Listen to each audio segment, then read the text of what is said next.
নমস্কার। আমরা পরম পূজ্যপাদ শরণানন্দজি মহারাজের জীবনের কিছু ঘটনা আলোচনা করছি। শরণানন্দ মহারাজের শরণাঞ্জলি এই অনুষ্ঠানের মাধ্যমে ধারাবাহিকভাবে। মহারাজ যখন মায়াবতীতে ছিলেন, অত্যন্ত আনন্দময় পরিবেশে সময় অতিবাহিত হয়েছিল তাঁর। নিত্যদিনের কাজের সঙ্গে কখনো পাহাড়ি পথে হাঁটা, কখনো নানা রকমের খাবার তৈরি, কখনো বাগান পরিচর্যা, আবার কখনো ব্যাডমিন্টন খেলা। আশ্রমের বাগানে বড় বড় গোলাপ ফুটে থাকত। এখানে সেখানে প্রস্ফুটিত লাল রডোডেনড্রনের গুচ্ছ গুচ্ছ ফুল। হিমালয়ের বরফ ঘেরা দীর্ঘ প্রেক্ষাপটে সারি সারি দাঁড়িয়ে আছে রাজকীয় দেওদার গাছের দল। মহারাজের কাছে যেন এক দিব্য স্বর্গীয় আলোকলোক। অবশ্যই একটা জিনিস আশ্রমিকদের ব্যতিব্যস্ত করে রাখত, তারা পাহাড়ি জোঁকের দল দেখতে পেতেন কখনো। যখন তখন গায়ে উঠে রক্ত শুষে খেত। একদিনের কথা মহারাজ উল্লেখ করেছেন। পূজনীয় গম্ভীরানন্দজি মহারাজ সকলের সঙ্গে প্রাতরাশ করতে করতে হঠাৎ উঠে দাঁড়িয়ে চলে গেলেন। সবাই ভাবছেন কি হলো। একটু পরে ফিরে এসে মহারাজ জানালেন যে একটি জোঁক তার পোশাকের ভিতর ঢুকে বসেছিল আর রক্ত খাচ্ছিল, তাই তিনি পোশাক পাল্টাতে গিয়েছিলেন। এখানেই একবার উত্তরপ্রদেশের মুখ্যমন্ত্রী সিবি গুপ্তা একটি বিরাট দল নিয়ে মায়াবতী দর্শন করতে এসেছিলেন। তিনি স্বামীজির খুব অনুরাগী ছিলেন। তার খুব ইচ্ছা ছিল স্বামীজি যে ঘরটিতে থেকেছিলেন সেই ঘরটি একবার দেখবেন। সেখানে তখন শরণানন্দজি মহারাজ থাকতেন। যাই হোক, মুখ্যমন্ত্রী মহোদয়কে সেখানে নিয়ে যাওয়া হলো। শরণানন্দজি তার বাক্সের উপর একটি গেরুয়া কাপড় রেখে সেখানে ঠাকুরমা স্বামীজির ছবি রেখেছিলেন। গুপ্তাজি সেখানে ওই ছবি দেখে তার সামনে একেবারে সাষ্টাঙ্গ প্রণাম নিবেদন করলেন। পরে রাতের ক্লাসে পূজনীয় গম্ভীরানন্দজি শরণানন্দজিকে দেখিয়ে বলেছিলেন, জয়রাম ওর ঘরে একটা মন্দির তৈরি করেছে আর গুপ্তাজি সেখানে প্রণাম করেছে।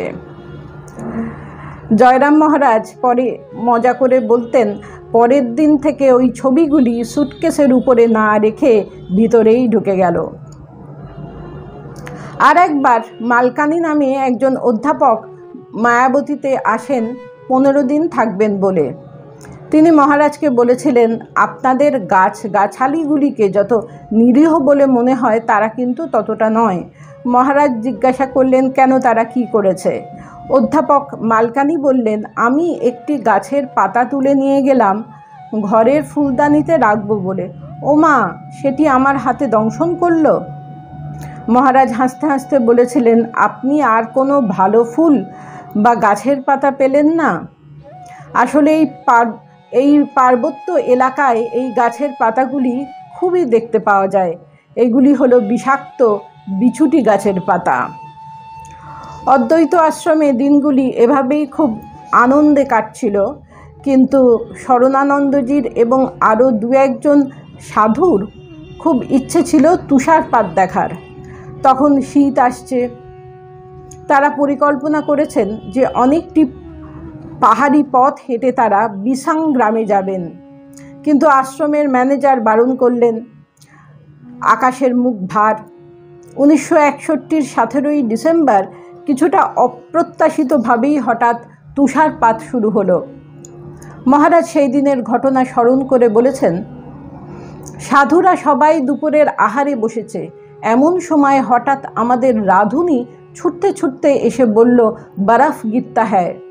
আমরাও তাড়াতাড়ি আমাদের খাবার রেখেই ছুটলাম বাইরে। চারিদিকে ইতিমধ্যে বরফে ঢেকে গেছে। সাদা তুলোর মতো তুষার পড়ছে। চারিদিক নিঃশব্দ। পরের সন্ধ্যা পর্যন্ত তুষারপাত চলল প্রায় 30 ঘন্টা। পরের দিন ছিল একাদশী। সন্ধ্যাবেলায় ছিল রামনাম সংকীর্তন। সম্পাদক মহারাজ এই তুষারপাত আর ঠান্ডায় খুব কাহিল হয়ে পড়েছিলেন। তিনি বলেছিলেন, ভালো করে রামনাম করো যাতে এই বরফ পড়া বন্ধ হয়। সত্যিই যখন তারা রামনাম করে বেরিয়ে এসেছেন, দেখলেন বরফ পড়া বন্ধ হয়ে গেছে। আশ্রমে প্রায় 20 ইঞ্চি বরফের আস্তরণ, চারিদিকে তুষার আবৃত, এক নিঃসীম শুভ্রতায় ভরপুর।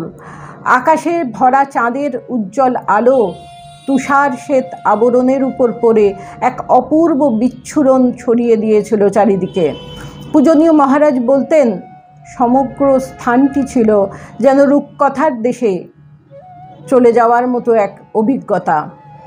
পরের দিন সাধুরা ব্যাডমিন্টন কোর্টের বরফের আস্তরণ দিয়ে 4 ফুট উচ্চতার একটি মানুষের আদল তৈরি করে ফেলেছিলেন, একটা তুষার মানবের মূর্তি।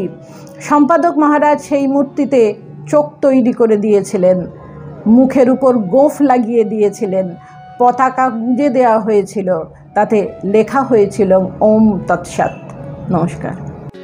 প্রাণারাম প্রাণারাম প্রাণারাম প্রাণারাম প্রাণারাম প্রাণারাম।